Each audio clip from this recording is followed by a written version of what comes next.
3 calls for service in 2025 were suspicious incidents, check on subjects, and 911 hangups. This year, check on subjects, alarms, and suspicious incidents were the top 3 calls. Our total calls were a decrease of 2%. Our total crashes went from 25 to 29, so that's an increase of 16%. And then for our more serious, our Part 1 crimes, no homicides, no rapes. There was a robbery last year, none this year. Assaults dropped from 7 to 6. We had 2 burglaries during this month time this year. We had none reported last year. And then our thefts, we went from 33 to 35, so we saw 2 more of them this year. Auto theft, 2 to 3, so 1 more. No non-fatal overdoses and no fatal overdoses. Oh, good.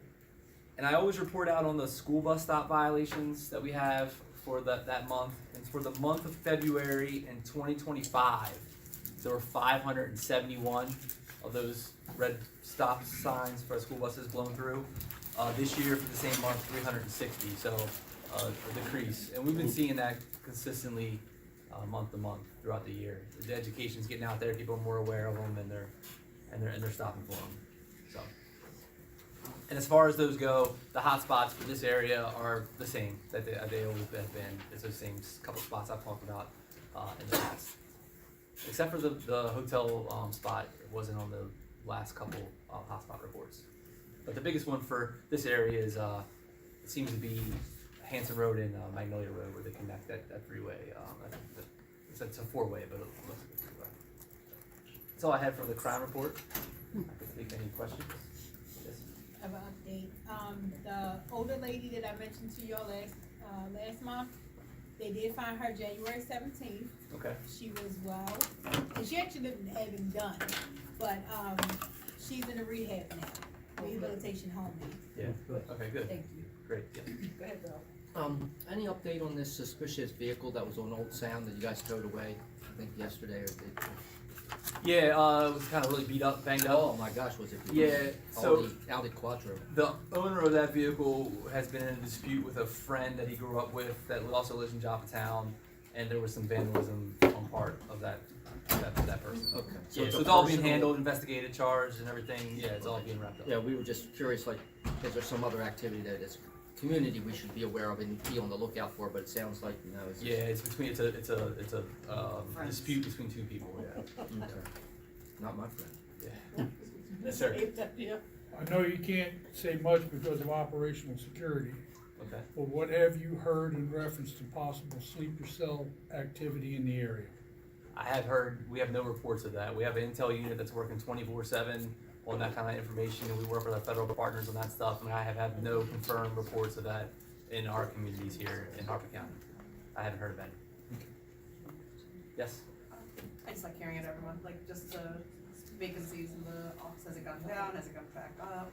No, I think I talked about this last meeting. In my 21 years here, we never had this many vacancies as we have today. We have 20, actually, hold on. I had the new updated report that I got sent to me this morning, and I've been so busy with other stuff, I didn't even look at the vacancy numbers. But, yeah, we had, it's the same, it's the same amount of vacancies, 21 for law enforcement, it looks like. It's a lot. So, it's tough. It's tough out there. I don't know. Got kind of a sensitive question, maybe you can answer it, maybe you can't, but there was a big article in the Sun papers last week about sex trafficking in Harford County in 9 different hotels. Do you have any further information than what was in the Sun paper? I don't have anything else I could provide with other than in the Sun paper. I do not. Those investigations are conducted in conjunction with federal. So I have an update on that. Okay. So, my background's actually working in human trafficking to a certain extent, and so we're actually having retired and current members from the Maryland State Police and FBI coming out and doing a presentation before the council on April 7th. So if you'd like to learn more about what it looks like in Harper County, where a lot of these people are coming from, and how that process looks, they'll be coming out April 7th to the council. Jeff, you have a question? For the vacancies, I saw on social media, probably Facebook, maybe Instagram, you guys just started a correctional facilities class, and I think it said that there'd be a law enforcement class coming right after that. What's the, what's graduation rate for those classes? Are they pretty Yeah, top tier? Once they're in the class, they're pretty top tier candidates and they stick through it? yeah, we'll typically lose a few maybe throughout the process, and it's usually those happen within the first week or two when they realize like, oh, this is This is serious. This is very serious, yeah. But we still have drill instructors on both sides, corrections and law enforcement academies. We have it's a paramilitary type of environment there, and it's a lengthy academy as well. So it's physically demanding and also academically demanding as well. So yeah, we'll weed out the ones who probably shouldn't go on to be in this career for and that happens pretty quickly in the first week or so. Anybody else? But you always talk about the 911 hang-ups. What's the deal with that? So we get those a lot, and sometimes it's just an accident, right? People accidentally dial the number by accident. It's in their pocket, it hits around, hits a couple buttons. But then also sometimes there are actually emergencies that are occurring, and they start to call, they get scared, something happens, they hang up immediately. So it varies. It can be a range of things. Yeah. All right. Thank you very much. Have a good evening.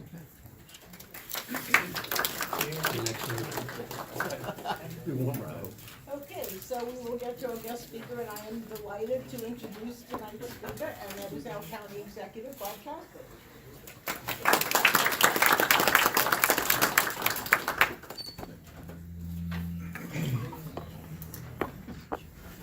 So good evening, everybody. And I come to these, and I want to leave plenty of time for your questions, or certainly I could just go on for hours talking, but we don't have that. So I try to hit just a few highlights, then turn over your questions, and then come back to stuff. Our big pushover in this area has been obviously our Southern County Task Force. We've got Rob Wagner. So you got some folks here that are intimately involved in that, and I appreciate that. They've been very active with their efforts. We did the security cameras and weapon detection at Joppatowne High School after the incident over there. You got a new synthetic turf field. We made a lot of improvements in Mariner Point Park and Flying Point Park at Mariner Point. We did a partnership with Ultimate Water Sports for canoe and kayak rental, which is really a great amenity for the community overall. We made other stormwater management improvements just to get rid of the mud and stuff. Tree plantings, we did pier renovations, all those nice piers around Mariner Point Park. We've replaced 4 of the piers already. Pier number 4. We've done 1 through 5 except number 4, and that was the one that was more out on the point, a little bit more involved in that one, but that's underway as well. We purchased obviously the Foster Branch property, 129 acres, plus or minus, to provide additional open space. Done a lot of road resurfacing throughout the Joppatowne and Edgewood areas. The one thing that we did, there's some private roads that counties just traditionally ignored because they're not county streets. They just kept degrading. Well, we got some grants that just went and paved those as well, so that we don't have these pockets of just degradation. Lore's Orchard, we did we included installation of ADA compliant pedestrian ramps and median strip crossing areas over at Barksdale Road and Joppa Farm Road. We've paved in Rumsey Island area, Trimble Road, 26 miles. We've done Joppa Road, Joppa Farm Road. We're doing a lot. The intro to Joppatowne, that first up like to the hill there, the first hill. We're doing pretty extensive through that. At Joppa Farm in Trimble, we fully reconstructed that traffic signal there to include a detection camera, pedestrian indicators for crosswalk. The dedicated street sweeper is doing very well. We get a lot of public feedback, very positive, and with your feedback, I think the program's better than ever. Watershed protection plan, we call it the MS4, where we invest in the communities, take streams that are, maybe 200, 300 years ago were beautiful little rocky streams coming through and now look more like drainage ditches, and we've done extensive work on those. We did the Steel Meadow stream restoration, Taylor Creek stream restoration, and North Reardon stream restoration. We're working with the state right now, for those of you in Joppatowne on Shore Drive, and you butt up to Gunpowder Park. We're working with the state now, so to take that piece along Shore Drive and make that a county park. They're anxious to do that. It could be really beautiful avenue along there. We could pull that chain link fence out and clear it up, so you could, as you would go along Shore Drive heading into Joppatowne, it would be, I think, a pretty attractive segue into the community. We did new water booster stations that serves 1,300 homes, including Woodbridge Center, Stoney Square, Magnolia Estates, and Hanson. We've done the Joppatowne with the wastewater treatment plant. That's a major project, doing substantial replacements over there. That's underway. Then continue to do the community cleanups, and I appreciate you all, the help we get from the community. I think those are really a positive thing. They're in the budget this year to make sure we have the dumpsters in to continue with those community cleanups. Livability code enforcement's been really critical, just to get these absentee landlords, folks who don't really care about their property much, to beef it up. So we've been going in and we have 37 cases. We've got 37 closed cases and 8 open cases. Remember the Brookside Drive fire, houses that burned and sat there, and we came in and told them, we gave them a deadline. We're gonna come in, the county's gonna do this and demolish this stuff and haul it out and clean the properties up, and then we'll put a lien on the property. Well, every one of those came in real quick and took the burned out structures down, so we didn't actually have to come in. But that was a effective use of the livability code. We've 10 abandoned, we've got 10 abandoned structure cases that we've closed, and we've got 4 open. We're working with Parks and Rec. We've done with the Board of Education on these mentoring programs, and last year we put one summer camp, 8-week summer camp at the Edgewood Rec Center. We're trying to expand that and put another one at the elementary schools over in Edgewood to try to beef that up. Schools have impressed upon us the need for mentoring, and we're totally bought in. We've been using a good chunk of the marijuana tax money and investing that back into mentoring our youth, and primarily working that through the Board of Education to just give these kids an opportunity to succeed. 7550 Alliance, Bank Time is here, and really the number of things that working with them to make stuff successful, including the $50,000 for the skate park on Cedar Drive, the Brookside basketball court renovation, the music events at the Flying Point and Mariner Point Marinas. Great stuff. We're working the Edgewood Facade Improvement Program, where we put $200,000 in a fund, and we go to, you've seen a couple, you'll notice a few of them around here. It's a big change, everything from parking lots to facades.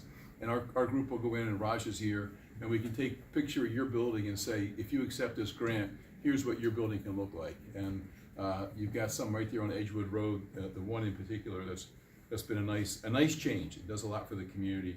You're getting we work with the Cordage companies on the new grocery store out on 40. We've got a 7 Brew coming to that shopping center. We've the Hartford Square water and sewer improvements completed. And the security cameras, put in additional security cameras. We got the nice park at Nuttall Avenue that's got a military theme. The Copperplex continues to just be a huge driver here, and we've been supporting them in they really have been a great draw for local restaurants and everything else.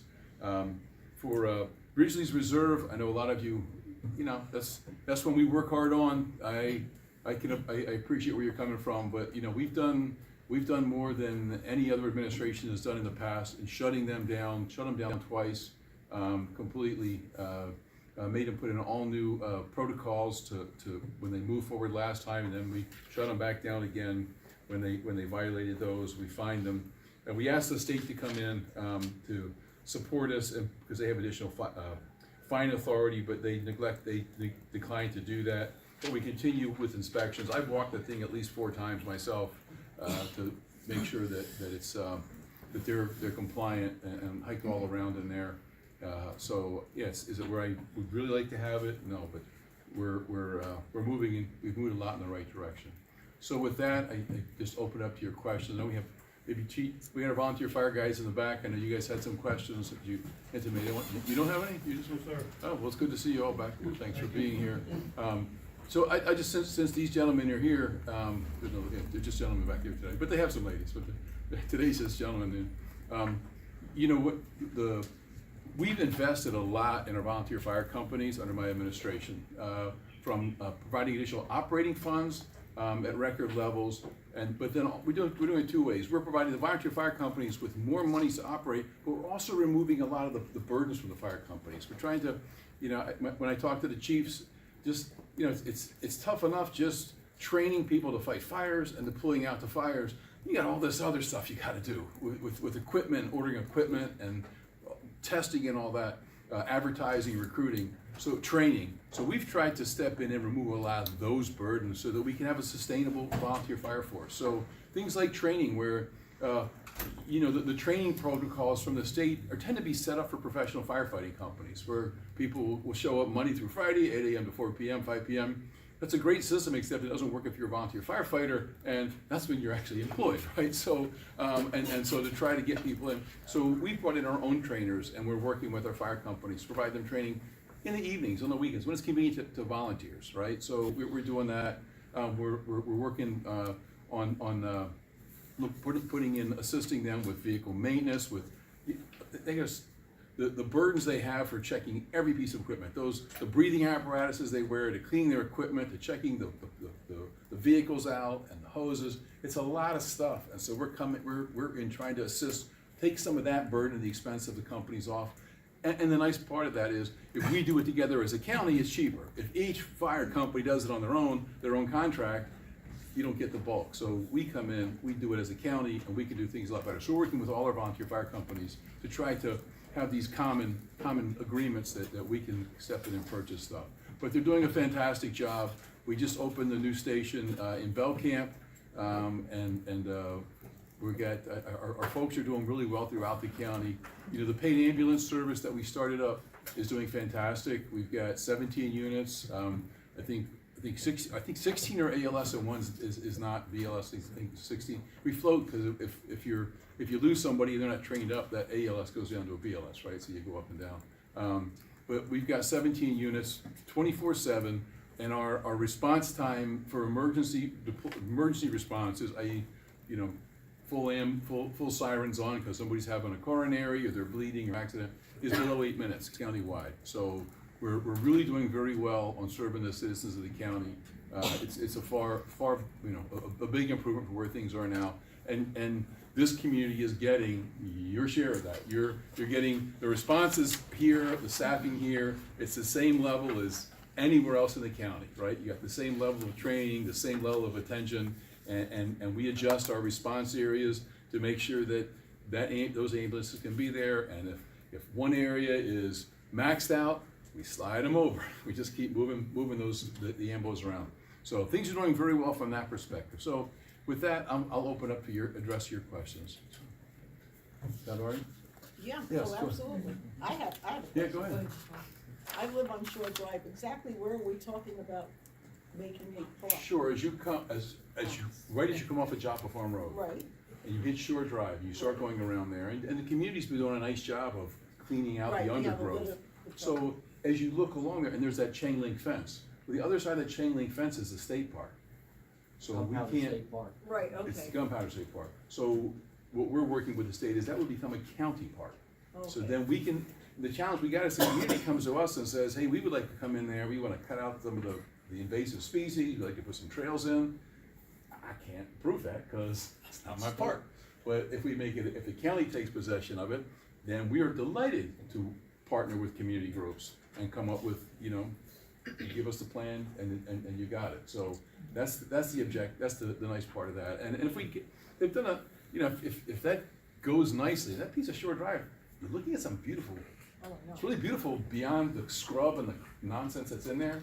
But if they can get that stuff out into their park, it'd be pretty nice. So. Because we do have a beautiful lake back there. Yeah, and I'll tell you, for the folks from Edgewood, one of the projects we're working on is if you're on Willoughby Beach and you go just past the high school, the high school, middle school, elementary school, and you're right, and you go down, there's the old Prince of Peace Church, and then you have that big open space there. And that's owned, half of that is owned by the county, we purchased with open space money. The other half is owned by the Isaac Walton League. And that's a private group who's dedicated to teaching kids how to hunt and fish and hike and appreciate nature. So they have the other half. So we've partnered with them, and we've got a plan together that we're gonna be working, it's a trail, to put a trail system throughout there. And the peak of the vision is kids from like, the high school, middle school will be able to walk across the road, take this path, and go down to the creek, Otter Point Creek, and we'll put a pier, we get designs in for a pier. It's a lot of phragmites and mud, but once you get out beyond that, you actually have the creek. So we want to make it so that these kids can actually walk, and they live so close to the bay, but they can't get to there. So we want them to be able to have access, so your kids could walk down these nice paths. There'll be a boardwalk and a pier. You can go out, put in a fishing line, put in your canoe, whatever you want to do. Anita Lights all the way around the other side, but if you live in Edgewood and you don't have a car, it might as well be in North Hartford, right? Because you just can't there. So we want to give these kids access to that. So that's an exciting thing we're doing. My hand is raised. Okay, you have a question up here I first? just wanna say thank you for coming out tonight, and our sincerest condolences to me. No, thank you, I appreciate it. Thanks. Yes. There's an online question. Someone's asking about water runoff on Route 7 between Fashion Way and Trinity Lutheran Church. Do you know anything about that? No, water runoff on along Route 7 down to Fashion Way, which we did rename to, it's no longer Fashion Way, right? Now Winter Run. Yeah, Winter's Run Road all the way out to the end there. No, the last time we had the issue down there was because of the debris that built up under the bridge over the Route 7 bridge over the Winter's Run, and we worked with the state highway. They got a contractor to come in and clear all that out, but no one's brought this up to our attention so far. Well, your email address and phone number are on there, so if the person's asking, that's how you get on it. Okay, thank you. Bill? Yeah, I want to give you a prop and a slam. Okay, that's all right. We get them every day. That's how my day goes. Appreciate the data we're getting on regionally Yeah. observed. Every week, we get the reports. That's the good news. The bad news is every week there's bad reports. It's been going on for 4 years. We gotta get the sediment ponds redesigned and enlarged, and you gotta shut them down every time they screw up, and it's every week they screw up. Yeah, well, we've shut them down repeatedly, and for long periods of time, and they threaten to sue, and we say, that's okay. That's why we have lawyers. Look, I'll be glad to work with you on it. We continue, it's a struggle, I understand, I don't like it any more than you do, so we'll continue to work with you. I wanted to just build with Bill on that. The community's fear is the builder leaves, he's gone. Those sediment ponds and that retention system is not robust enough to handle the final development, and they start to fail within a year. Is there anything being done or can be done to have them post some sort of a bond or something that would stay in place for a very long period of time, 10 years or something? So they do post bonds, that have to be released, but my understanding is that the challenge is that once the grass is in and settled in, that these are mammoth ponds they have over there. They should be adequate. The problem is during construction where and so that's why we restricted them to putting like only disturbing what they're building right now, because that's been the big challenge. But we'll continue working with folks. It's clay under there, that water. I know, and you're right, that's the problem. There is no topsoil, even before the construction started. Once you scratch away the old leaves and the vines, you're nothing but clay, and that's been the challenge. I appreciate that. Go ahead, and then you. Okay. The change that happened, that allowed Ridgely Reserve to happen, has anything been done to change it back so this doesn't happen in another part of the county? Yeah, and I think Dion actually did that, Bill, to take it from, it was the disturbance area, how much you could disturb at one time. Right. And Dion changed that so that reduces the amount that you can disturb before, at any one time, which it had been, was it 20 acres? I'm sorry. It was 20 acres and it got more than doubled. That used to be in the law for Yeah, all the way back as forever. far as you could find it. Right. And in 19 counties, Yeah. the law was in about the maximum that you could clear the land for a project is 20 acres. They removed it under not you, under the previous administration. They took the 20 acres out and put nothing in. Right, so you can disturb as much as you want. Then when somebody wanted to clear a property to build homes, they could clear whatever it was. And original reserve is a product of taking the 20 acres out, Yeah. because they cleared all 100 acres. They cleared everything. Whereas you'd have to do it 20, 20, Piece, 20, piece, 20, piece, 20, right, and that's the problem. and until the first 20 acres is done, and all the homes are built and gone, then you go to the next 20. Right. They cleared it all, and we've had nothing but a mess Yeah, since. it's been bad. But they did, I put the 20 acres back, and Yeah. the No, I remember council you did supported that. my bill, and it's now law. Thank you. Bye. You were a minute ago talking about the children and getting them to the parks and stuff, but it seems that your administration still is missing a big part.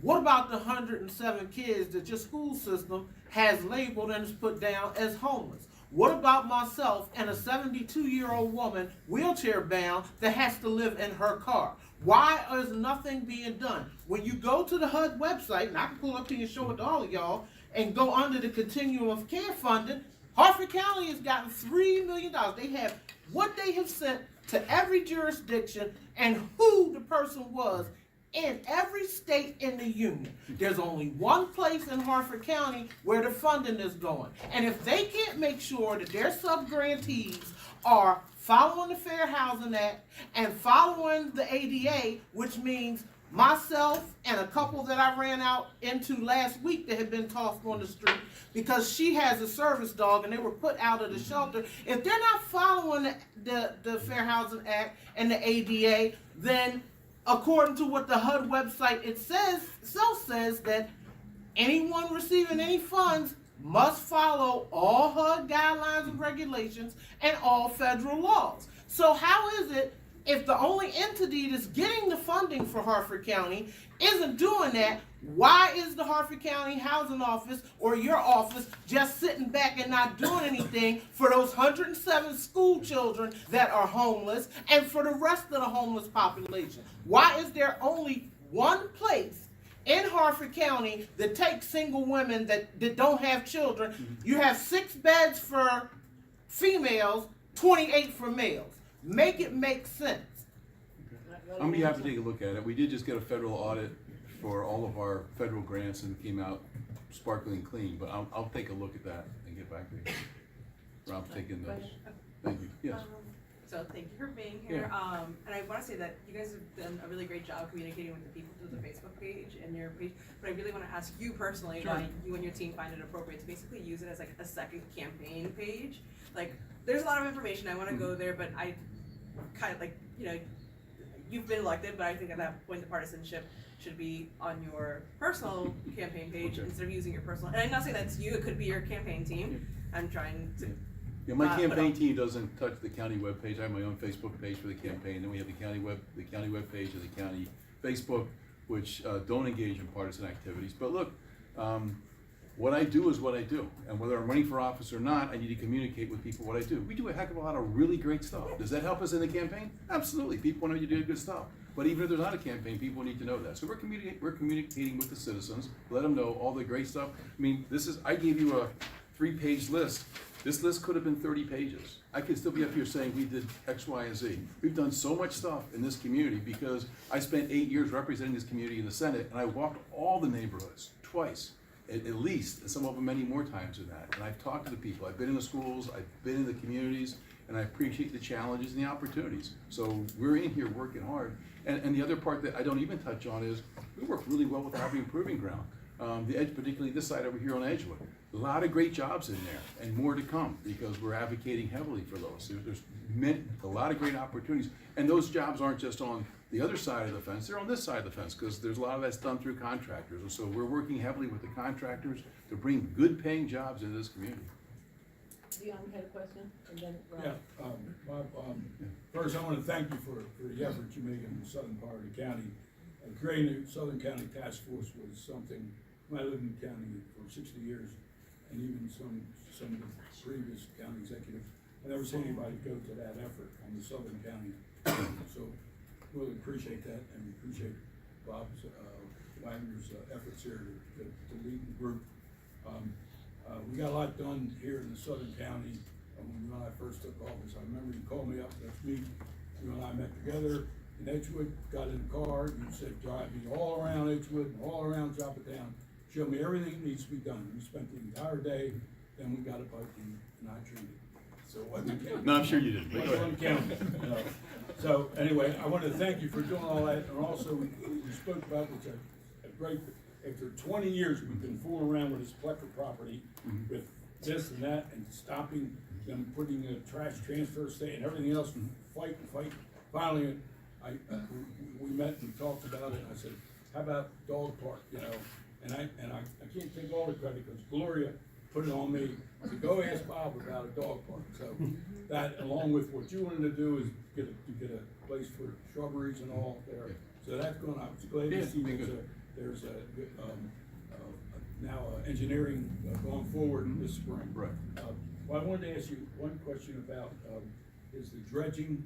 I know we were supposed to start some dredging in December, and I guess the bad weather and the frozen water prevented that from happening when it was supposed to happen.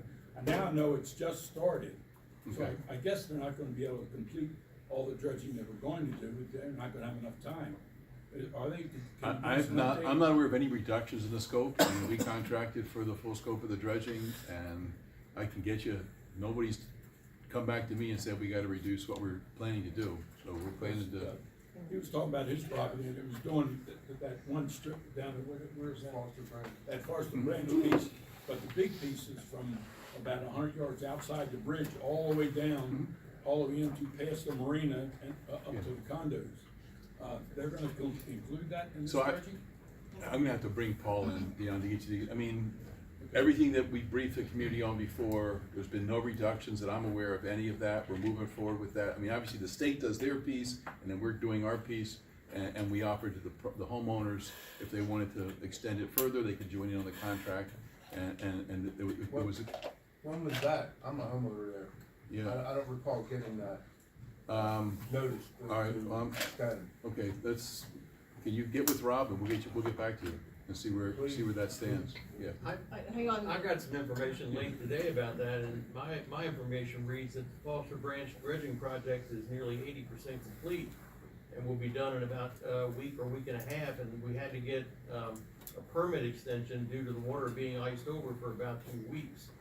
So that's the status I got at 2 o'clock this afternoon. Well, what about the big piece? The big piece is all the way from the bridge all the way up to the condos. Okay, we can check on that, from the bridge to the condo. Yeah, because they're going about 100 yards outside the bridge, and coming under the bridge, all the way down, all the way out canal, past the marina, and past to the condos. Right. But I live right on that piece of water. And Well, let's work with Rob to make sure that we don't stop the contract and then you guys, something gets left out. Because once they pull out, once they pull out, it's done. So let's make sure that we've got what we need to get. Ralph, go ahead, your turn, and then Adam, and then Bob. Okay, so I got 3 things, Yeah. Bob, and I don't want you to comment, I'm just gonna say them. One is, can you make sure your administration is doing everything you possibly can to get the North Bay Marina supported so that they can open up in the spring and be fully operational? Again, I don't need you to comment, I know you guys will, but it's really important for us in this community to have that marina up and going, and I know the challenges, we've all had the stories, I don't wanna go over it all again. Let's get them on the right track and let's get it done. The other 2 are this. The work that you guys have done in Mariner Point Park and around the county that I've started to see now coming down toward the south, on water retention and water treatment right there along that. I would love to see not a massive spend, but pockets of that being done to close off our sewers that are draining directly into the river. Because we were built 60 years ago and 70 years ago, and that was the idea of the infrastructure. We know that's wrong now. Let's close some of them off and drain them back into either a treatment plant or into some settling pond where we can capture that stuff off the road and get it out of the water so it never gets into the water. Then the third is, and I kind of wrote this in on your budget thing, and I know you and I've gone back and forth a little bit on it, but I would love to see, and I don't want to raise taxes, I want you to work within the budget, find some money in the budget where you could build whatever amount of money you have, a renewable energy system on top of a building or over a parking lot. Use the savings from the first one to finance the second one, the savings from those two to finance the third, and I think it would begin to move us. We should stop building solar in virgin fields and farms until Amen. every roof in the county's covered and every parking lot that the county owns is covered. Yeah. And I realize the financial things of those two things are different. Yeah. But if we don't start with something small and begin to capture the savings and then redeploy that savings back into growth, because eventually it will feed itself, but it takes Yeah. time. So that's Okay, all. thank you. Well, let me, Thanks. I gotta feedback first on North Bay.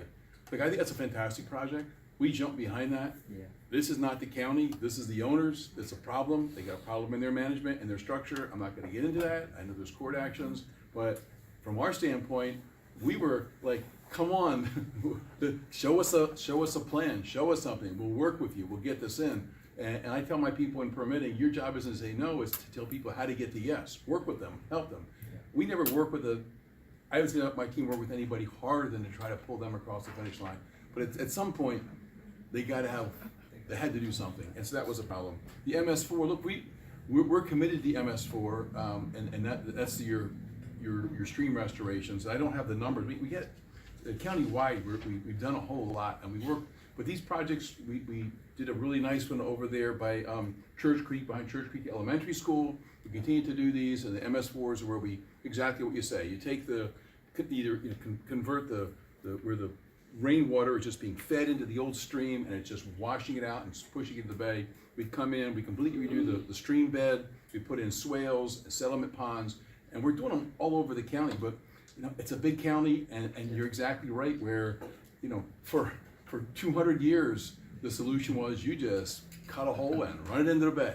And we're in a little more enlightened times now, but there's a lot of it to do. And so we don't miss it. We spend everything every year, and we continue to do that. And we try to keep, so we spread it throughout the county. So we're doing some in every part. So it's not just do this piece of the county, it's all over the place. And it looks really nice. We're gonna continue to invest in that. It's not cheap. It's a lot of money to do that. We're gonna continue to invest in it until we get all this stuff done. So. I mean, mine more is our community. The streets drain right through a pipe into the river. There's no stream that it runs into. It just flushes off the road. But anyway, it's terrible. But it's countywide and. Adam, you had a question? Big problem. I do. There's one online, and then can I ask one of my own? Okay, so online, when there's an exception applied for through the zoning board, can the subsection B of the county charter be revised so that constituents can contact their district representatives about the project? And she wants to know, when we receive a notice of exception, it should be a full disclosure to the residents of what is proposed. And she wants to know if you would support such an amendment of the charter. So here's the challenge, is that the council sometimes sits as just legislators, right? But sometimes they sit as like quasi-judicial. And when matters are coming before the council where they're gonna have to be the judges, then they can't be involved. They can't be talking to the community about it. Otherwise, they can, but then that council member, like, if you're gonna go to your council member, who's gonna, you go to your council member and say, I wanna talk to you about that, and your council member says, sure, I'll talk to you about it. Well, that council member can't be on the group that's voting on that issue. And so that's a challenge. So if you're changing the law, they can talk all they want. But if you're doing specific, zoning hearings, then they can't. The only solution you can have to that is to have, where some places have, is a zoning appeal board that's not the county council. The problem you run into that thing is, you don't have any control over them. So there's an appointed board, and once they're on there, and they say they sit for 4 or 6 or 8 years, and once they're on, you don't get to control it. Versus your county council member, if they're acting as the zoning appeals board, and they start doing stuff that the community doesn't like, well, you say, well, we're gonna vote you out. You don't listen to us. So there's pluses and minuses on this. So if you want them to be able to be involved in it, then they have to be off of it. But anyway, so it's a tough one. That's a tough call, and I've heard it argued both ways. So. Yeah. And then for my question, I commend you for the stuff that we've seen on the Southern County Task Force, and one of the things I've seen is Edgewood has a lot of advantages because of their sustainable community status. And Joppatowne, for some reason, was left off of that grant. I think that probably predates you. So we were just Raj, talking this. Raj has been wonderful about it, but could So we get Joppa? I just got laid in front of me today. Okay. A proposed map to bring the sustainable, to bring it down 40, on both sides of 40 from Edgewood all the way down. So I'll be happy to present that to you all. I literally, this evening as I'm getting out and reading these memos, I'm like, oh, look at that. But it would probably be good for us to share that with this group here to get your input on it, your buy-in. Do it. So we'll let you all see that. But that's, Raj worked on that, so we're happy to share that with you. Thank you. Go ahead. Well, I just want to thank you too for all the work you've done down here. The last administration, I mean, we prepared little scenes for them, went and visited with them, tried to get them to do things. They never did a thing down here. So we really appreciate what you have been able to do down here. And I realize thank talk you is for cheap. that. Yeah. And we came in and people, what are you gonna do down there? And I didn't wanna make any promises. We came in, we analyzed the data, talked to you all a lot. And then we came up with an action plan that you all blessed off on. You added to it, you added some, took some away, and we're working that action plan. And I don't, that's why I come in here telling you what we've done, and because you've been hearing for too many years, one more study, one more empty promise. So this has been about action, because this community, my assessment was, don't make any promises. Just start producing, because they've had 50 years of promises and very little payoff. So we're about showing you action. not quite 50 years. Seems The like bad it. stuff It's been a long started about time. 40 years. All right, 40, 30 or okay. 40 years. We have a question over here. Thank you for, as everyone else has provided sentiments, for what you've done here in Edgewood area, as well as with the Suffolk County Task Force. I represent First Harvest Square, so we appreciate all the work that continues to be done, and you guys have. And thank you all for collaborating with Yes. us and with 755 Alliance. It's a Yes, great it's team. been a great experience, and we're learning something every day. Yeah. As we get stronger and better as a community. Mhm. One of the questions that I have, which is a challenge that we have here, someone brought up the homeless and so forth, and there's a lot of grant money for halfway homes or properties that allow for housing and so forth. The challenge that we face in our community is that now we have people designating townhomes in our HOA that are homeless shelters, which they are not. And then we also have, and it presents additional issues in our community.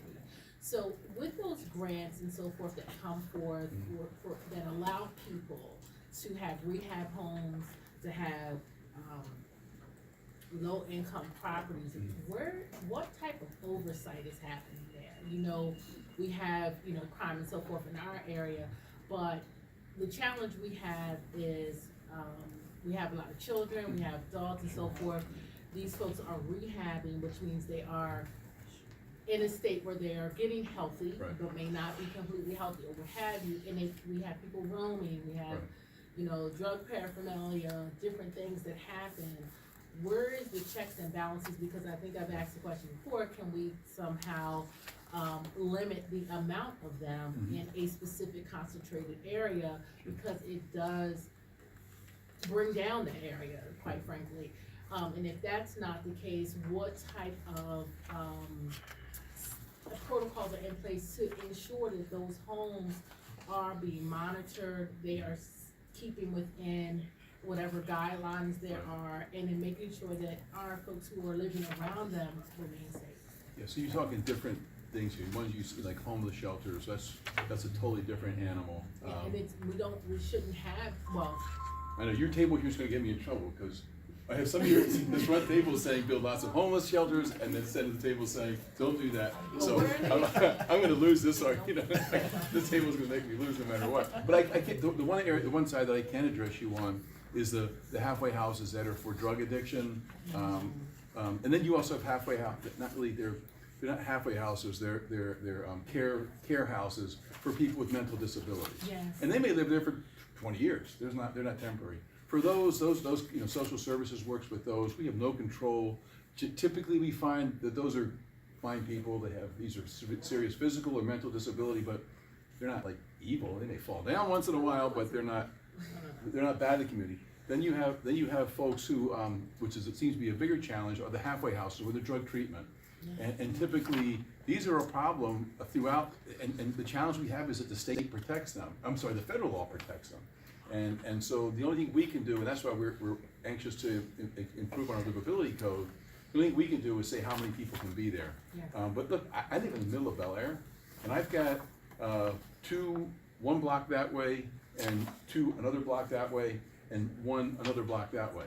So that's downtown Bel Air. So these things are out there, and they're drug rehab, and I'm not saying the people are bad, but you know, when your neighbors turn over every 3 months, and they're all 25 to 65-year-old adult males who are away from their families, and they come and go, it's not a neighborhood. It doesn't create that neighborhood's feeling of, you know, mom and dad and a couple of little kids, and they typically are from out of state too, because they like the rehab stuff, likes to take you out of your environment. So we have a lot of folks out of New Jersey, Delaware, New York coming in. And look, I agree it's disruptive. The problem is the federal law protects it, and there's some things that we can do, but certainly, you know, calling the sheriff's office if there's like violations, and we can help you if there's, you know, we can make it difficult for parking and say, hey, no, you can't, if you park in the parking and not on the street, there's things that we can do. But it's a challenge, I agree. Yeah. Thank you. Just to kind of weigh in and follow up a little bit on her comments, she mentioned concentration. Is there a way, would that go through zoning, would that go through the council to, I guess, legislate density for those types of properties? So what we can do is, what we did, I was on the Bel Air Town Commission, and what we did was say, we got through livability code and say that you can only have a certain number of adults. How many people adults can be in a room? What rooms not being in the basement? And then what you do is you impact the financial, the numbers on these things, because suddenly a building that you were putting 12 adult males in, suddenly you're only able to put like 4 or 5, the numbers don't work, and you find someplace else to go. So those are the kind of things that we can do through livability code, but we'll have to, we're trying to work with the council on that. Hopefully next time around we'll have more success and put some of those changes through. Just for clarification, are we saying residential homes are acting as these? Yeah. Oh, yeah, absolutely. Yeah. Yeah, because if you're in treatment, we have to treat you as if it's mom, dad, and a couple of kids, even though it's not mom and dad and 3 or 4 kids. It's you know, half a dozen adult males, all 35 years older, who hang out on the front porch and chain smoke and hang out, and then move every 3 months. They rotate. That's the same as your family. That's the federal government. Go ahead. Hi, Bob. Good to see you. Down here. I have it's a personal peeve right now. Little Beach Road at Perry, right in front of the Deerfield Elementary there. Are you in front of Deerfield Elementary? Okay. Right there, when they repaved the road, they got rid of the sensors at that stoplight. Okay. So it is changing, it is always red, and you sit there for Okay. 2 minutes or whatever. And it's just gotten to the point where people now go through the school parking lot. Do you get around it? All right. Rob, we'll take that tomorrow to Joe Seamack and crew. Yeah, all right. it's How long ago did this start? When they paved it over the summer. Yeah, I was saying they paved it over the summer. Right. It's been this bad for all that time? Yes, Somebody it's been gotta that tell me things, people. I can't. Well, I put it 3 or 4 times into we fixed it, Okay. and it All hasn't right. been done. We're happy to get on that. I remember being It's out been there when they bad. were It's paving very it. I didn't bad. realize that happened. Middle of the night, nobody's there, and it turns Okay. red. Well, I will guarantee you, if you bring it up next month, Barbara, we'll have an answer for you. Yeah, Rob will get it for us. Yes, he will. All right. Anybody else? Yes. I just wanted to say thank you for the great work that the warming shelter staff did. I was concerned about some of the changes that we made this year, but your staff worked very, very hard to keep our more vulnerable people safe. I appreciate that greatly. There is also some other stuff online. More people, or the same thing, asking I asked people to comment to you about the special exception thing, and they will, I hope. And then also the person who said about the water runoff, she said there's still water runoff every time there's a storm. who would she contact about water drainage assistance from the county? Like, who could look at that for her? I'm saying, if you send it to our helpline, or if you get their number, give it to Rob, we'll get a faster answer. If they got their email there, Rob Wagner can look at it.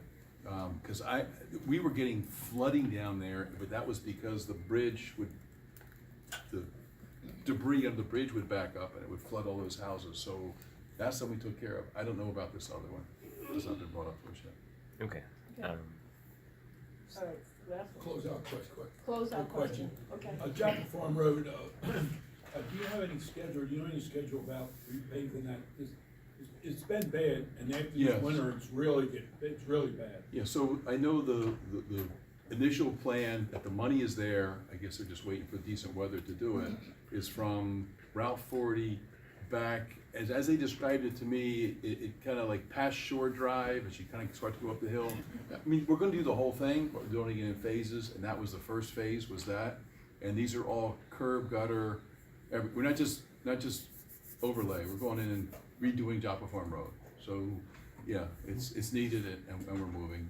I mean, our challenge is that the state takes the highway user revenue and sends it for mass transit in other counties, and that makes it really tough for us to maintain our roads. So, but it's an important piece of road. We're gonna get to it. So, Bob, thank you so much. thank you all very much. We're gonna keep working with your community. There's so many opportunities, and it's great working with the folks down here. Your community, a lot of de facto community leaders. In addition to you all, there's just so many great people, and I enjoy seeing and talking to them. You got so many great small businesses. I enjoy talking to all the small businesses, from beauticians to defense contractors, everything in between, all kind of great stuff. And so we're gonna keep working with them and just growing the opportunities. I see a lot of great stuff coming out of this community, and I'm really delighted. I enjoy it. I enjoy the challenges of working with people, great people, the schools, the teams. Just it's good folks, and we're gonna keep working and make this a shining star for Harford County and beyond. So, all right, you all have a great evening. Thank you very much.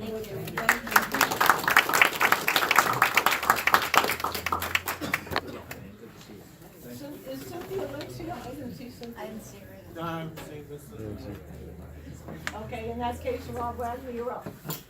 Would you like to tell us what's going on in the county? Rob has the other 28 pages. No, I cut it down. All right, you're on the clock. I cut it down.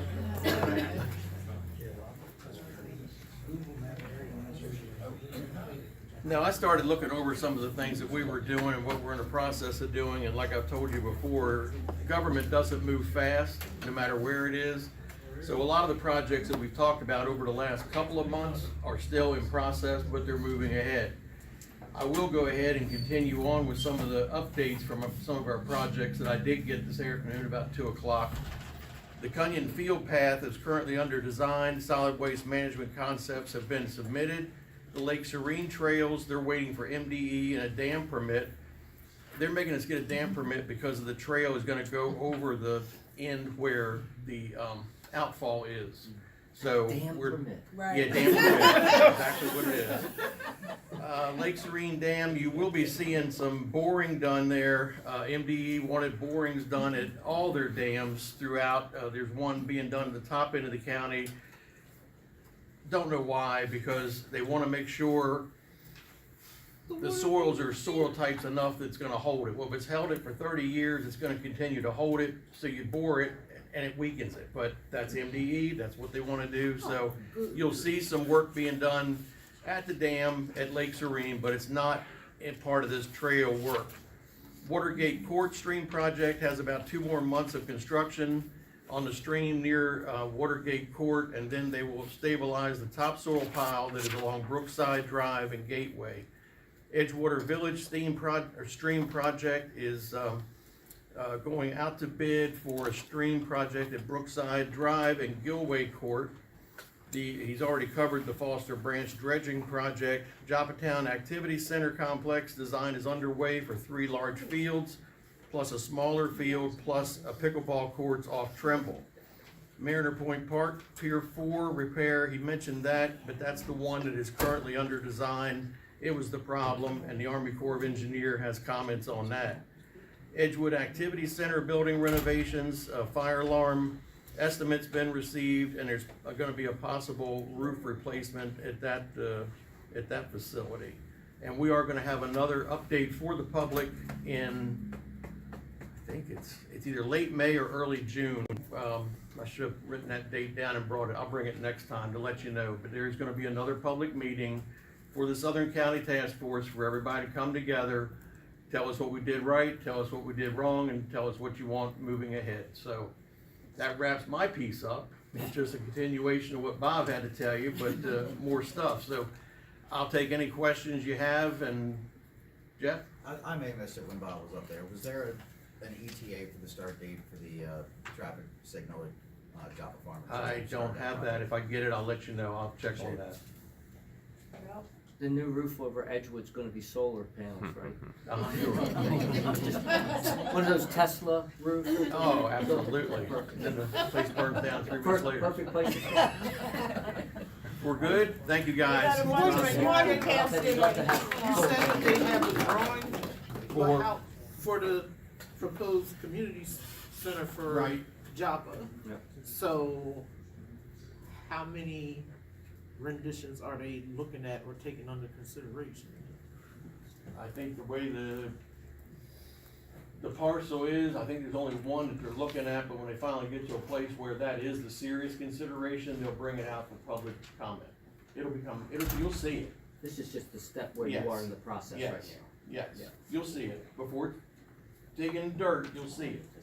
People wanna see all of the choices That would that help the slow it down a architects little gave. more.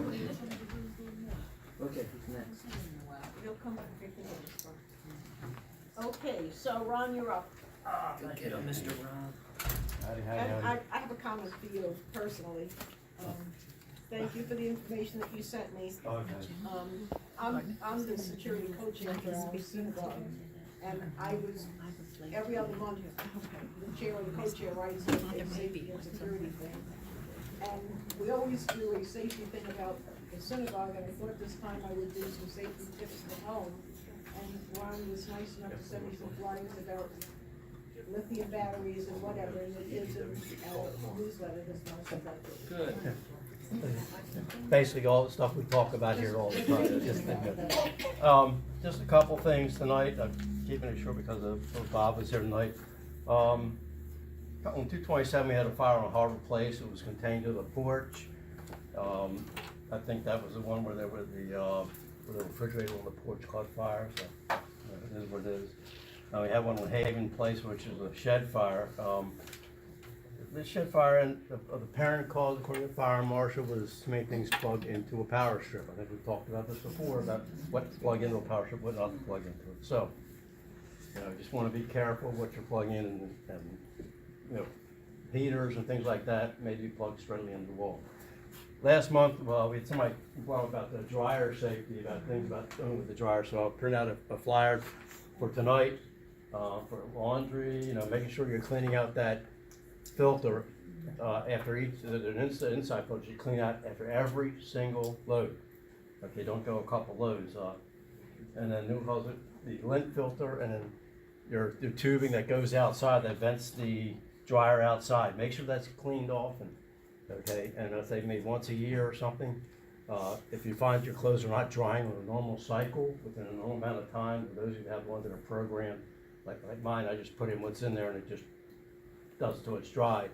But you want to make sure that if it's taking longer to dry, there's probably lint or something caught into the pipe. So make sure that is cleaned out. Okay, it should be cleaned out regularly, and have someone that's qualified to do it. The other thing we talked about, which I made some flyers, I just got this about after last meeting, when to call 911, when to go to the emergency room, and when to go to emergency care. Again, as you all know, you've heard before, you've heard many times, and you've seen it on the news, our emergency rooms are overcrowded. And we've got a lot of people going to the emergency room with really patient first, or your urgent care center would be much more helpful at that time. Okay, so there's a little flyer back there of information, when to call for the emergency room, when to call for urgent care. A couple things wearing my other hat with Hartford TV. There's a program coming up, Facing Addiction, on Thursday, May 7th. And the flyer's back there, at the Amos Center at Hartford Tech High School. There's the sponsorships here. It's a free program. You're welcome to go to it. It's sponsored by Hartford TV. And you're gonna get some information there that you probably either ignore or don't believe in. And one of the things is how addictive marijuana can be. Okay, you hear most of the people are saying marijuana is not addictive and there's no problem with it. When you see the presentation, I think you'll change your mind. Okay, I've seen parts of it already. And then one other thing is, any Vietnam veterans in here? Vietnam era veterans, there's a free meal at Mission Barbecue in Bel Air on March 29th, which is Vietnam Veterans Day. So with that, are there any questions for me, Alex? I kept it short tonight because of county executive. Anything else, anybody? You have a comment? Just one. 2 years ago, you guys came around to the communities. Are we gonna do that again? We're trying to work with the Red Cross. They're waiting for the weather to clear. Okay. I'll be talking to Chief here from the Red Cross, when it gets warmer. They do Hartford County like once a quarter. If there's an area that you think needs to be done, Yeah. the Red Cross is sponsoring that, okay? Okay. And then the fire department helps out and put pitches in, which is usually a good partnership, and we will start coming out again once the weather breaks and get rid of this ice and snow. Were you guys involved in the water rescue back in the gunpowder? Chief, yeah, there was one, there were a couple people had gone, I think they were fishing or Thank you, something. guys. Appreciate it. No, And the ice quick gets response. probably Good took job. on the crew here. And this is a case where the ice really wasn't thick enough, they thought it was, and then it gave way, they were in there. Again, thank God for the rescue teams, the Joppa was there, plus your rescue, Shipwater Rescue and your ice rescue teams were able to get those guys out safely. And I push this out, I push it out on the media, this ice, don't go out there. Unless it's like about 4, 5, 6 inches thick, it's not safe. And maybe 4 or 5 where you're looking, further out it may be a lot thinner. So you don't know that, so don't go out. The best thing to do, stay off of it, and be safe. But yeah, they did a very good job of that. Until Ron goes out. They were quick on the scene, got to get the people out of the water, got them to, warm place, and got them to the hospital. Thank God nothing was serious. Any other questions? No, I got no comment. Y'all were busy Saturday. Yeah. About 2 o'clock? Last few days have been busy, and like Bob Cassidy said, like we've said before, your ambulance, again, may be coming from anywhere, so don't look mainly for a Joppa or having an ambulance down here. You may see a Bel Air ambulance or something like that. I know this weekend, there was an ambulance from this company too, which is Aberdeen, was dispatched to a Bel Air box. And now you're saying, wow, that's kind of a distance. The reason was, that ambulance was leaving the upper Chesapeake, was closer than where Bel Air's ambulance would have been. Bel Air's ambulances were busy also at that time. So that's why you're gonna see this. I mean, they're not gonna drive all the way from Aberdeen out to Bel Air unnecessarily, but because that ambulance was closer to the scene than, and again, they've got maps and everything in tight, they know exactly where the equipment is. That equipment was closer, was able to take care of it quicker than Bel Air would have had to. And it'll be the same thing down here, if something would happen down here, so. We see a lot of Kingsville. Yeah, you see a lot of Kingsville is, Up we Jersey. run back and forth, a lot of Kingsville, again, when our ambulances are busy, Kingsville or whoever's closest ambulance is gonna be called. And again, it's based on their system, it's based on where the ambulances all are in the system, and they can track them where they are, they say, Kingsville ambulance will be closer than bringing Abingdon down here for a specific call. So Again. Ron, so that's coordination between counties. Yes. Now, up in the northern part of Hartford County, does Pennsylvania come over? York. Yep, there's Really? quite a bit of cooperation with That's York good. County. You'll see, I see quite a bit of York County, both fire and EMS, That's good. that are coming together because it's just the nature of the beast, We're getting a lot busier, the county's doing, there's a lot more people around. Yeah, it has to be taken care of. So again, the closest equipment is gonna be dispatched. And again, time has evolved, with being able to track things, able to track anyone, all this equipment, so we know where it is. The people from dispatch know where it is, and they're trained pretty well to know where, this equipment is. They can look and they say, oh, this piece of equipment is closer than this piece of equipment, even though it may be somebody else's call, but yeah, that is true. They're all through Baltimore County, York County, it's the nature of the beast nowadays. We're all very busy. Thank you, Ron.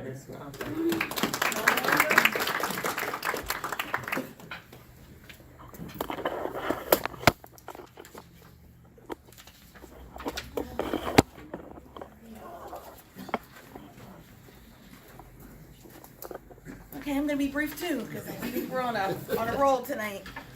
Just giving you guys a couple of things. On February 10th, we had our Mental Health Addiction Advisory Council meeting. Last year, I don't know if you remember that the health department gave out gun safety boxes. This year, they're planning on hoping to get another grant to do that as well, to give out more gun safety boxes and locks. So look for that information if you need anything to tell anyone. They were packed last year. They pretty much ran out, so they're going to do it again. Again, that's looking at the ratio of suicide that we have here in the county and what they're kind of linking the two together. I also attended Debbie attended the ribbon cutting, and she came back with great information regarding behavioral innovations, and it is an autism school. They accept medical insurance, which I thought was great, and I took a trip out there later that week and went to visit it. And they have children from 18 months to 10 years. They'll work with them and then get them into regular schooling. I do have a couple brochures if anyone would like one. But they just opened and they're going to open more. I had a conversation with them opening one over in this area because we talked about transportation, and the one they currently have is all the way over in Falston area. So I'm trying to get something more over here for the children and youth, especially since it's covered by medical insurance for our kids. On February 16th, I was confirmed by the Senate for the Maryland Affordable Housing Trust. So I had to go down there. And Mary Delaney James spoke on my behalf, and then I had to speak. She didn't tell me that until I got there, but I had to speak. Debbie did go to the county executive's budget town hall as a representative for me, and basically said education seemed to be the main priority that most people spoke about that did speak before the county executive. If any of you are familiar with Inter-County Outreach and Fresh Start Furnishings, it was announced on February 19th that they became a combined unit, which is great. Fresh Start supplies furniture to those in need. What they were finding is they couldn't accommodate a lot of the county. They could only accommodate about 60% of the needs. So they're hoping with the link up with Inter-County Outreach and the ability that they have to get more extensive grants, that they'll be able to fulfill the need. And so with our work with homelessness and trying to get more people into some affordable housing, we're hoping that this will be a great benefit. I'm on the Commission of Disabilities. They are having an inclusive egg hunt on March 28th at Coppermine from 1 to 4. And so that egg hunt is for anyone, wheelchair, accessible, etc. And then on February 26th, Allison and I attended the Build the Future Over breakfast. And what we're going to really ask of you guys is some input. It was about data centers and about them coming to the community. A little bit brief of what they talked about is data centers are increasingly needed to support and rapid growth of digital commerce, cybersecurity, and data storage. They talked about the economic impact, that it could include thousands of construction jobs, hundreds of permanent jobs. They also then said data centers produce substantial tax revenue that can fund public services such as police, firefighters, and teachers. One of the things they did talk about was it could be a long-term local tax revenue. And they brought up Frederick County, and Frederick County is who they spoke about. The same day I went, that's a couple days earlier, I went down and saw Delegate Johnson and Johnson. And they had actually linked me up with the delegate in Frederick who put a pause on it. The concern is that gonna cost us more money? And Allison and I, when we left, we were like, we had more questions, so we're gonna have them come in and talk to the council as well to give us more information so we can give it back to you, because right now it seems like it'll be a cost for us as well with the data centers. So we wanna make sure that that does not happen.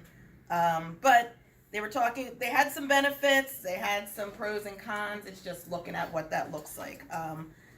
But the overall takeaway I got was that data centers can provide significant economic growth, tax revenue while being managed through planning, environmental safeguards, and energy policies. They even talked about water, energy, and all of that as trying to make it clean. But again, we will see. We left with a bunch of questions, but if you guys have any information or have any questions for us or want us to get any further information, just let us know. Because like I said, we left like, is it gonna cost? Is it not gonna cost? We were really kind of uncertain with that information. And that's it. I have a question. Sure. The data center, was that the people that own the data center or want to build it telling you all this? So it is. There'd be a little bias then. It was actually a group of people that presented to us, and one guy was a BG&E representative that was talking. The woman who spoke, I agree, was talking on behalf of doing this work in Frederick. But my question is, why did Frederick put a pause on it? And what they're finding is a lot of other communities have been putting a pause on it. So there's something to that, Lori, and I'm just trying to figure out what that actually is. Hang on a minute. Go ahead. I believe I heard something during the President's State of the Union about the fact that these data centers, they're gonna start making them build their own power generation plants to supply the data center with the power, so it doesn't impact the state or the area that they're up and in.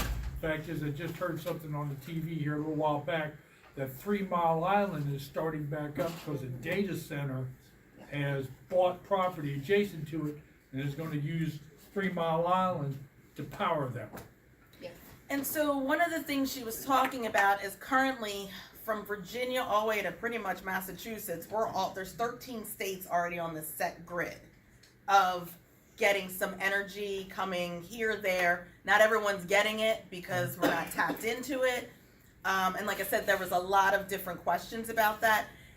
We also know that there might be some plans in an area in Hartford County that's been some blueprints of where one possibly could go as one of, in our community, I believe. And so this is why we're kind of feeling out what is going on. It looks like some people are approving it. We're not sure we're approving it yet because we want to see what that means for you guys. Maya?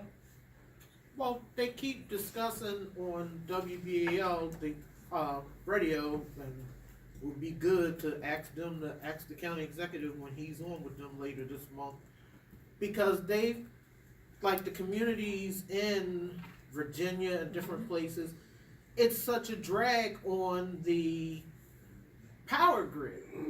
And we already done lost power plants. We're in this whole debacle.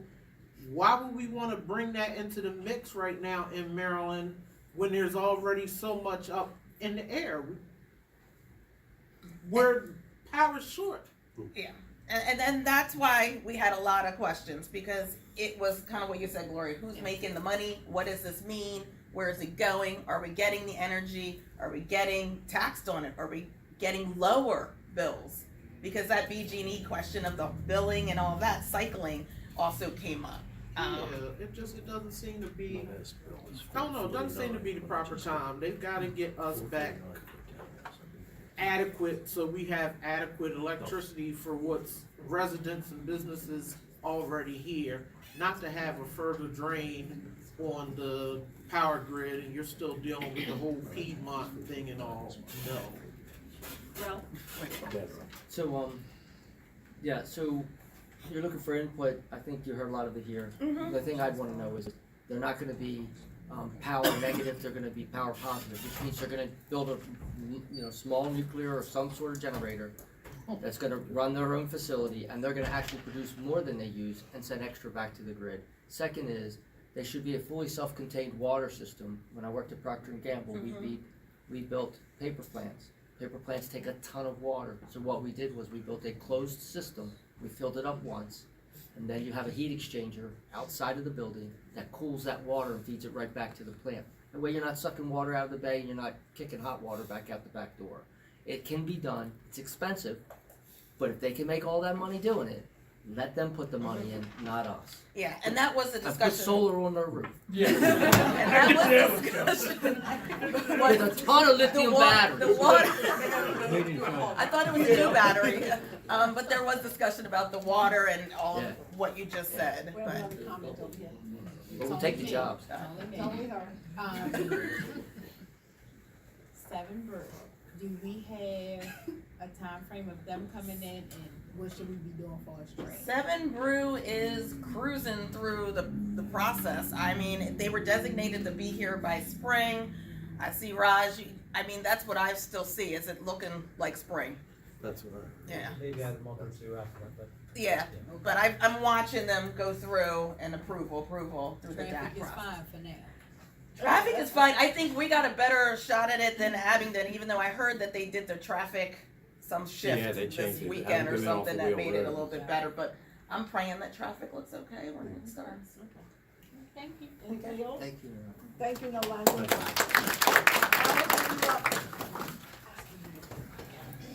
We're moving along. If we can really move along, we can get out by 8:30. I'm not gonna be the one to blame, I promise. I wanna be out by 8 o'clock. Well, I'm pushing. We're doing better. So I'm gonna piggyback off of Nolanda's comments a little bit. They did talk about what they called a gray water recycling system, where they just recycled the same water over and over again. And then during the presentation, the main presenter was a woman from economic development from the state. And she referenced that Maryland is the first state in the union to require on-site power facilities for these data centers. So that is part of the expectation as well. But I do like the idea of being able to produce more to be able to contribute back. But I wanted to know what they looked like. I wanted to know what they emit. I wanted to know how many, because when you Google it, it says the average salary for people working in these data centers is 6 figures. And so it's not just the construction, it's not just the tax revenue, it's also a lot of these data centers could, depending if it's actually what they're trying to sell us, could actually be really great investment, not just for regular community members, but we have a lot of people retiring from APG who already have security clearances, who we really do want to keep around here. So it was one of those things that almost was sold too well, and it makes you really question everything. So that's why I want anyone who has any information, any interest, to come back and please let us know. Because it was one of those things where we left. It was a sale pitch, basically. There were people from APG, and they did talk about possibly wanting to put a data center on APG, but it's federal land, and let's be real, there's a lot of digging on APG that we can't do because of what is in that ground. So APG really wants to do one, but they also know that they would immediately benefit from one outside of the gates as well. So just a heads up. There was a line in Abingdon this weekend. It was not necessarily from 7 Brew. It was because the Humane Society and the Health Department partnered for a reduced vaccine clinic. In that clinic, they gave out 435 rabies vaccinations, 72 microchips, saw 392 dogs, and 154 cats, totaling 546 animals that otherwise would not have had their vaccinations. And that's pretty cool. Tomorrow is the 5th annual Women's Summit at Harford County Public Library. We are starting budget season. What I would like to ask is if you guys have a questions, any kind of interest, please let us know. Obviously, we have the public hearings and everything like that, but I would love to have your questions and concerns before these heads of departments sit before us. You know, we will have 4 days to be able to ask these heads of departments as many questions as we want. And I would love to be able to have those questions so that they are obligated to get us answers before the public hearings. So I've already started getting asks. I've already started submitting them to the county executive's office. And so I'm asking you guys to do the same. I touched a little bit on this earlier. Human trafficking. Because of my background, I've actually done quite a few human trafficking stings with law enforcement. We are having the same people who have trained Harford County Sheriff's officers from Maryland State Police and the FBI coming out and doing a presentation before the council on April 7th during our normal hearing time, so 7:30. So Corporal Chris Hyde, who is the lead in human trafficking recovery, he actually worked for the Child Recovery Unit for the state of Maryland. He's going to be leading the presentation with some of his other FBI counterparts. There's a lot of misconception about human trafficking, but there's also a lot of reality about it. As a social worker, I sometimes go out with these officers and do stings because, let's be real, survivors are more likely to talk to me than they are to talk to law enforcement. And I want to say it's not here. The reality is last fall I was in Towson. We were finishing up a round of stings. We were at a hotel and we got a hit for a date.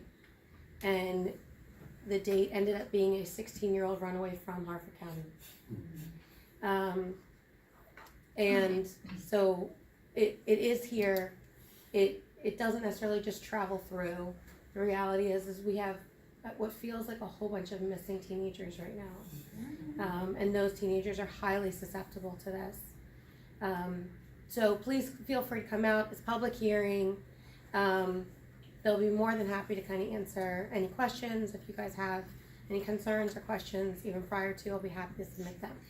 And then Ron, I'm going to take your glory away again. Uh-oh. It is daylight savings time this weekend, so what do we need to that's do? Check your smoke. Check our smoke detector. Yeah. Straightforward. Check your smoke alarm. Is there any I'm questions? disappointed. Hang on. How did you miss that? Yeah, I know. I forgot it was I this weekend. understand Thank you, the Alan. sensitive, I understand the sensitive and compartmental nature in reference to the human trafficking. Yeah. However, would you be able to get hold of any documentation or material to bring back to the CAB meeting next month or after that, so that those of us that can attend that meeting can get hold of some of it? I'll be more than happy to. And if anybody is interested, we do live stream it on Harford TV as well. Okay. So I can get some data as well, just to be able to bring that. I have another question. Okay, so when you were talking about the Women's Council, was that open to the public or was that something specifically for you at the library? So at the library is the annual Women's Summit tomorrow. Okay. It is, you have to buy tickets for it, but I do believe they still have some. Okay. What library? The Abingdon Library. Okay. Yep. That was it. Okay. All right, we have a question. I just wanted to make a comment in talking about those data centers. I sit on the Planning Advisory Board and the county is already actively looking at legislation, so I don't know if that's an opportunity for you two to ask what they've accomplished, because the Department of Planning and Zoning, they're already actively working on that, so instead of. Because there's no current zoning for a data center in the county. And there are several data centers right across the Baltimore County line that range from 8 acres all the way up to like Amazon level. Mhm. So there are examples that currently exist right now. Thank you, Alice. Yeah, thank you. Is anybody here from Andre's office? Anybody here from Lauren Aragon's office? Yeah. Well, I know that, but she's Senate representative. I know. Tim, do you have anything from 755 you wanted to talk about? Yes.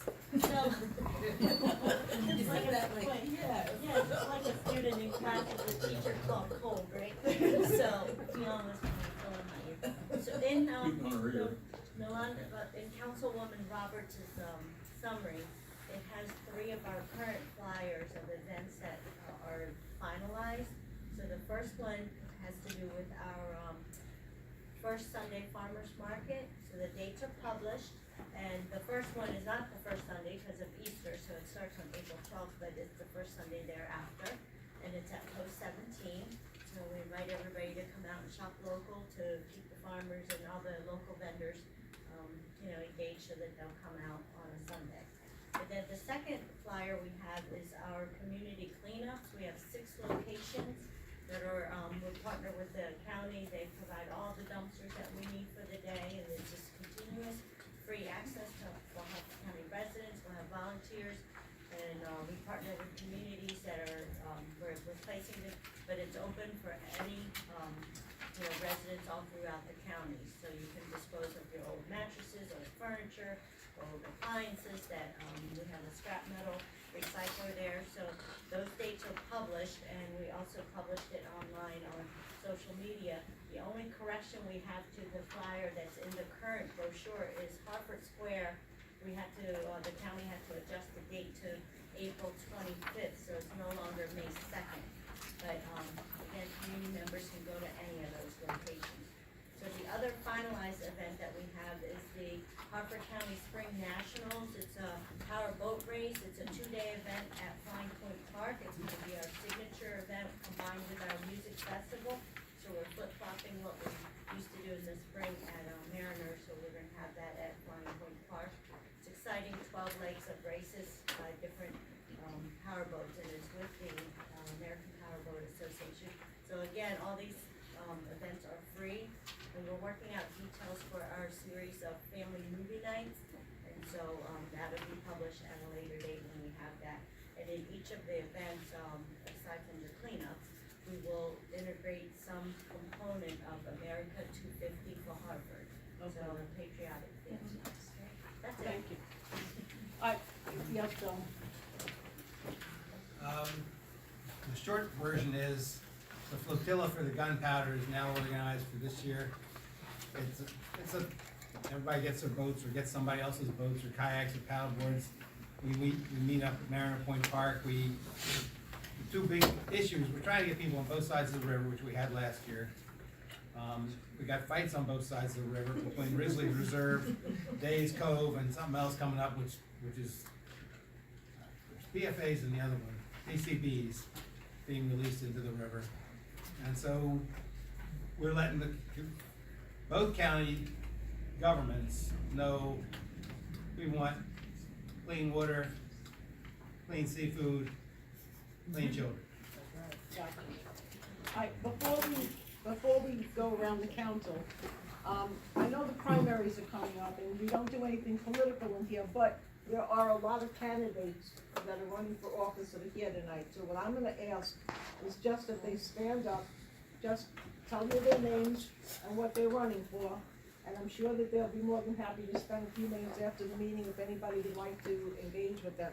So we'll start on this side of the room, if there's anybody running for office, any kind of candidate. Wow. All right, as the gentleman that's standing in the back, are you running? I'm running. Okay. Because you've been standing, so I wasn't sure. Russ English, I'm running for District B Council. Okay, Bill Temick, just Democratic Central Committee. okay. Allison Hoff, District 3 County Council. Pamela Carter, Democratic Central Committee. Okay, Stephanie Flash, County Council, District B. okay. Anybody else on that side of the room? I know Raj is running for something, but he's already left. He's running for Senate 34. Okay, yeah, I saw him leave. Okay, we'll come to this side of the room. Candidates on this side of the room, everybody. Wow. Start in the back. All right, we'll start in the back. Just making sure no one's stealing. Yolanda Robert, Councilwoman, District A. John Guthrie, Council, District A, 14 years.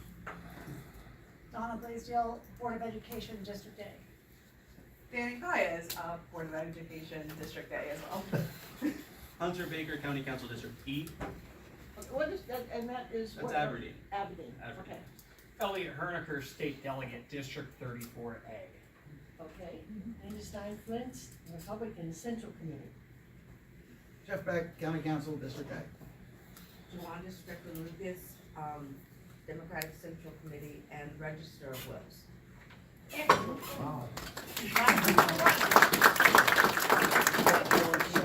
Yeah, it's nice to put the faces with the names so that if you have any questions after the meeting or you'd like to engage it with them, you know who they are. And we'll start with the council. Adam? Okay. Get your good side. Yeah. Hey, I'll tell you what, it's real easy to be in two places at once. You the hardest working man in the county. No. Hey, I'm out of town on 23rd. Okay. So can you do the 16th? Sure. All right, Joppa Development and Heritage Corporation meeting is coming up on March 16th. It's a long-standing meeting. We've had that planned for a long time. So that'll be at 6 o'clock at the Joppatowne Christian Church Building, 725 Trimble Road. We are the wannabes of the 755 Alliance. We try to do stuff too. We have schools and parks and trails and zoning and all kinds of different committees. So if you want to do that on the Joppa side, that's both Joppatowne and Joppa, you are more than welcome to. One of the things that we're working on, just a peek ahead for that, for the JDHC, is we're trying to do some election forums. So all of you who just stood up, except for you, well, actually, no, District B. You know what? I'm happy to help run District B, but District B people, I still think that should be in District B. But definitely, I'm going to run an election forum for District A. So if you're a District A or District 34 or District 7 person and you just stood up, we're definitely going to get you involved. And if you're in District B or E, if you want to run them, I can help. But I think that they should be in different districts. I'm aiming for March 19th and 20th for that. I'm looking at March 19th for Democrats and May 19th and May 20th. School board, we're gonna do you in the fall because you're nonpartisan. So we're gonna get lots of people in the primaries out of the way, and then we're gonna do school board in the fall. And then we'll do another one for the general election. Those invitations are coming out this week. I'm trying to just get all my I's dotted, T's crossed for that. And that will also be at the Joppatowne Christian Church Building because that has a room that is, it has microphones and technology for live streaming. And I haven't heard if candidates have conflicts then, but if you have conflicts, let me know as soon as possible. If you don't let me know as soon as possible, tough luck. We're gonna have the forum whether you like it or not. So, all right. Edgewood High School has Once Upon a Mattress coming up on Friday, March 13th and Saturday, March 14th at 7 p.m. And then they have a Sunday performance March 15th at 2 p.m. And then the next weekend, Joppatowne High School has Freaky Friday on Thursday, which that doesn't make sense. That's freaky. Thursday, March 19th at 7 p.m. Friday, that's Freaky Friday, March 20th at 7 p.m. And then there is a 2 p.m. Saturday performance there at 2 p.m. Town Trivia is canceled on March 22nd because, holy crap, there were a lot of people there yesterday for wrestling, and nope. So I was supposed to have a sub that weekend, and I'm not putting him up against that. So canceled on March 22nd, and also on April 5th for Easter, because, but if you want to play trivia, it's free to play trivia, Town Grill and Pub. I write the questions myself. You can yell at me about those. We have a lot of fun down there. It's something we try to do that's fun in the neighborhood. I'm not sure if Joppatowne Christian Church is going to have our Easter egg hunt this year. We just aren't getting the volunteers, and I'm tired, so I'm not sure if that's happening or not. But I'm also trying to build up my energy because we are going to be doing some sort of a sunrise service for Easter, and that'll be probably around 6:30 a.m. Sunrise is at 6:43 on Easter Sunday. So if that's something that you're interested in, we envision it as a community thing, and we are talking to the marina, North Bay Marina, as possibly having it there, haven't gotten on the same page as them yet. So if not, it'll be at the Joppatowne Christian Church building, because I know I can use that building at 6:30 in the morning. But maybe the marina. If any other churches are interested and want to work with us, we're more than happy to do that. One last thing, I'm out of town the first Monday of June, which means that this live stream may not happen. And I've gotten a lot of people on the live stream today who really liked it. So if anybody wants to learn how to do it, the unfortunate thing is we need to figure out a way to get tech, because that's my computer, that's my cord, that's the church's cell phone, this is the church's tripod. I can get some of that stuff to you, but I'm taking my laptop with me. So if people want to learn to do it, I'll train you how to do it. I'll give you all the files that we need to do it, and teach people. But if not, we're not going to be able to have the live stream on June 2nd or whatever that date is, the first Monday in June, unless we move the meeting. And you can have it at the church building if you'd like to, because all that live streaming equipment lives there, and I can train people how to do that there, but that's not up to me. So just, you have 3 months. That's fair warning. We appreciate you. Oh, thank you, Bill. Hang on, sorry. Thank you. The homeless shelter is still going on. Thank you so much for people who volunteered for the homeless shelter for us. We ended up, we were going to do 25 days. We ended up doing 24 days. We made the other church that was following our church take them early to get snowed in last week. But thank you again. We could not do it without the support of the community, both Edgewood and Joppatowne communities. And I will say this, Joppatowne Christian Church is the only church building that hosted more than 8 days. And it's because of the people here. It's not because of our church. We do a lot of work, but we can't do it alone. It's us together, and we really do appreciate the support, all the food that comes in, all the volunteers that come in, everything that goes into it. We've had something like 75 people come through the rotating shelter so far this year.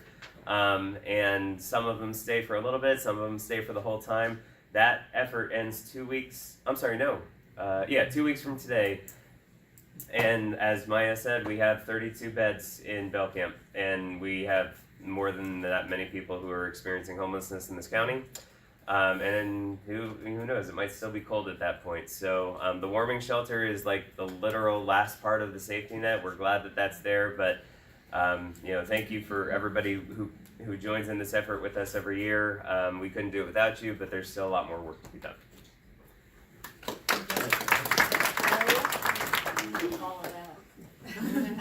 I just want to say on this community cleanup, it's really great that I don't have to drive all the way up to Scarborough, and Jeff Beck is always there and just wipes out the truck. I mean, we don't have to touch a thing. Jeff is. I'm trying to make it like this. Yeah, it's really great. So you've got junk like I do. Just go local. Got junk, we got Jeff. Two things real quick. First thing is, who has the sign-up sheet? It's in the back of the table. Okay. I clocked it for you I earlier. just gotta remember to take it the time. And also for next month, I think what I'd like to do is, I'd like to invite the clerk of the court. I've got to talk to her the other day, and they actually offer a lot of services that a lot of people really don't know about, that they do. People just think they just register stuff. But they really, they work with military, materials and safeguarding them, and so, they really do a lot of things, so I'm gonna try and get the clerk of the court, for our next meeting. Which one? Circuit or district court? No, the regular clerk, County. yeah, the county clerk. Oh, the of course, county yeah. clerk, okay. Like I say, they offer a lot of services that a lot of our community doesn't know. And when I was talking to her, I'm like, wow, I didn't know you did that. So I think she'd be a great speaker, and I'm gonna try and get it for next month. Wonderful. You're up. All right, everybody. So I have officially opened my office. It is 2809 Pulaski Highway, Suite F, next to the Bronx. We went over this already. Okay? Same type of building, professional building. There, I am a holistic health practitioner, guided nutritionist coach, Christian counselor. We have a lot of activities that we do for the community. When I say we, I mean I. If you have called me at any point in the last 3 years being a part of boards and committees, I have made sure I could help. So my office does the same thing. We come in, we need resources, and I help. Most of the time, I'm gonna send you the people that are above me, but it's a phone call away. So, saying that to say, last Thursday, I went to small and minority business that Raj and his team put together along with Hartford Chamber of Commerce. It was amazing. It was well attended, but I didn't see a lot of people that come to this meeting. So, let's keep an eye on that. If you have a business, please and thank you. Because if not, you're gonna go to other people and ask for resources. And it was well attended. If you have a business, they on the spot, you were able to get your certification for free. I don't know if that rings bells for anybody, but yes, it was wonderful. So my grand opening is going to be March 27th, and I would like to see you there at 10 a.m. Thank you. Thank you. Okay, Bob? I got no one. All right, if there's nothing else, then the meeting is now adjourned. Sorry about that. I didn't think it would go that fast.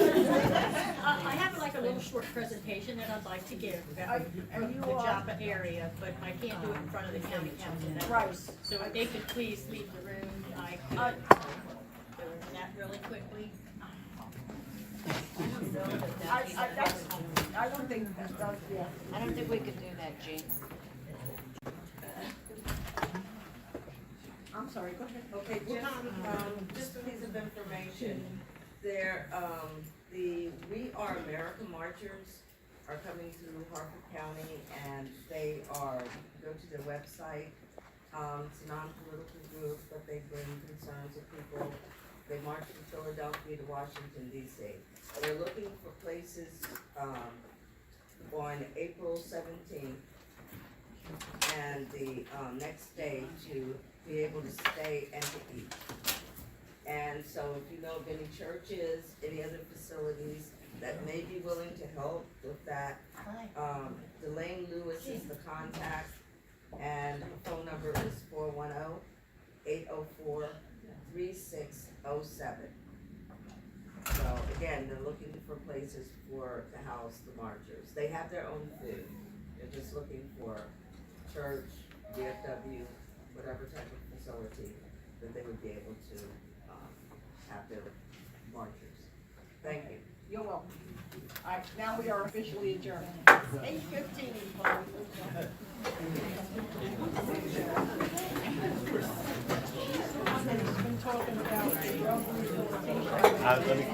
Let me just close this out real quick.